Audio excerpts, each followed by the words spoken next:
I want to take this time that we have to discuss a couple of topics with you and even demonstrate one of them. But the first one is something that I call click chasing. When you are playing in the studio or live with a click track and you're in the heat of the moment, things are feeling good, suddenly, somehow, you're disconnected to the click. Maybe you played a fill that lagged or was on top and you came out and you weren't connected, or maybe you were just so deep in your own flow that you just, were pushing or pulling the time. Um, so you disconnected a little bit. And what happens is with a lot of inexperienced drummers, and myself included, 20 years ago, um, we would hear this disconnection, right? And then suddenly try to connect by moving our beat to meet the click.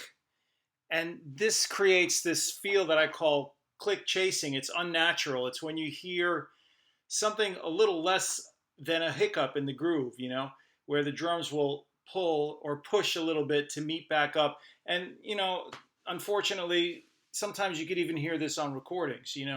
Um, so to try to avoid this, um, and again, most of my exercises and ideas and concepts come from whatever was lacking in my own playing. I would, develop these things to help me practice the things I thought I was weak at. So when I heard myself click chasing, um, I began practicing with the metronome super soft and began trusting my own flow and my own feel.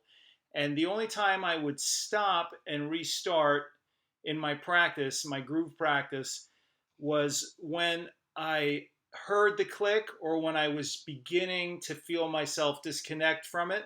But most of the time, the goal was to not hear anything but myself. The click would be super soft. So if you don't hear the click, that means you're playing right on it. And just to develop a comfort level in different tempos, with doing that. And I found that not only helped me eliminate click chasing, it also gave me this confidence when playing without a click. When I would use a click to just count in a tune and then start, and I wouldn't have to worry about where I'm putting the time because I have enough confidence because I practice this low click groove thing over and over again, that I have this confidence and I wouldn't get paranoid about it. And of course there are exceptions. Sometimes you have a crazy travel day, no sleep, whatnot, and you start a tune out, and you know you may be a little paranoid about where it's going because you're exhausted.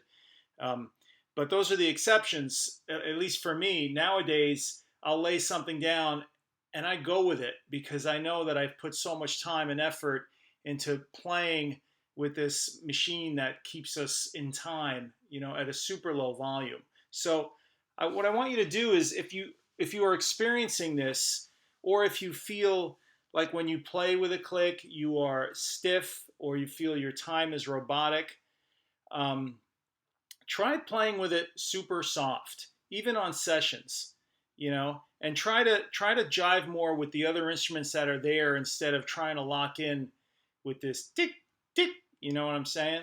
And then you'll sound less robotic, but yet your time will be perfect.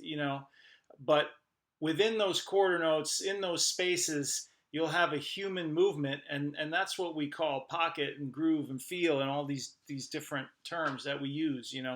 So give that a shot if that's bugging you. um, I know it's a problem for many players, and that's why I did a little piece on my Patreon about it. um, so the next topic is, I want to take this sticking pattern, very simple, 16th notes.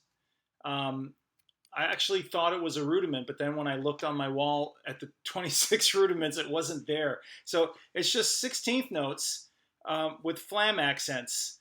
And I'm going to pop it up on the screen right now. You can take a look.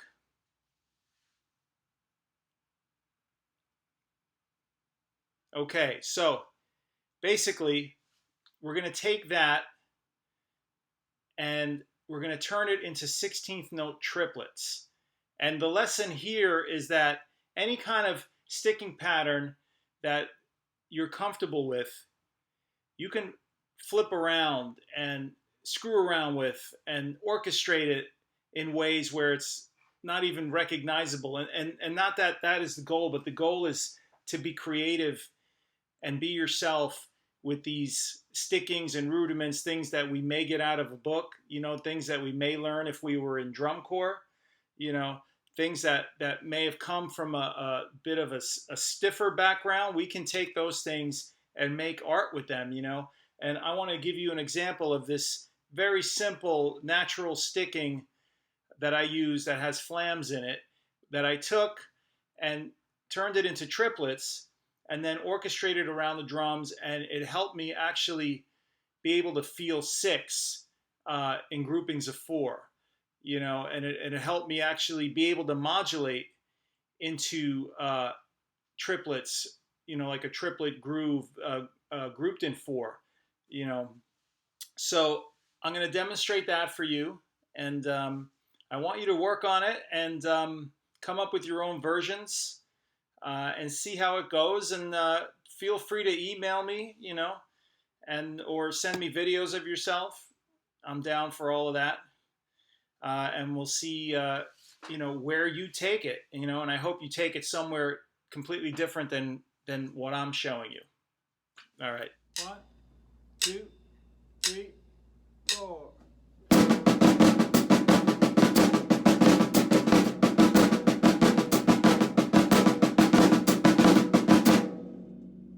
One, two, three, four.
You guys dug that.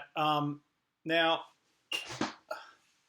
notice how I didn't spoon feed you the actual triplet version so you can read that. The whole concept here is that I took something that I was normally used to hearing a certain way and I put it in triplets. And I actually did that improvisationally. And then figured out what exactly I was playing, But I want you to figure it out. I want you to take that regular thing, and I want you to put it into the different rate. That's a part of the challenge. So anyway, good luck. Let me know how it goes. My Patreon, www.patreon.com/Hassbeat, HASSBET, all different tiers, lots of good drum education coming from 31 years of playing experience. So, okay, guys, stay safe out there, be healthy, and again, good luck with everything, and give me some feedback, okay? All right.